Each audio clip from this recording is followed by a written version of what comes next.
Good morning বন্ধুরা। ষষ্ঠীর দিন সন্ধ্যের সময় বৌদি বললে একটু প্রদীপ জ্বালাতে, তাই আমি আবার শাড়ি পরতে গেলাম। এই শাড়িটা না আমি গত বছর শান্তিনিকেতন থেকে নিয়ে এসেছিলাম, আর পরা হয়নি।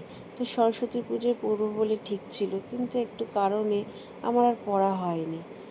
তো এই ষষ্ঠীর দিন এটাই পরবো বলে আমি ঠিক করে নিলাম। আবার আমি না দুটো প্রদীপ ধরিয়েছিলাম, একটা আমার ছেলের নামে, একটা আমার ভাইপোর নামে।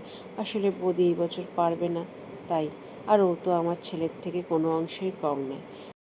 আর ও না ছোটোবেলা থেকে আমার সাথে বন্ধুর মতো করেই বড় হয়েছে।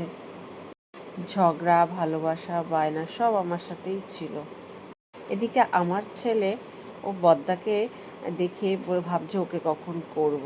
ওকে যখন আমি করলাম, ও ছুটে গিয়ে বৌদিকে বলছে, মাম্মা, মা আমাকে পুজো করছে।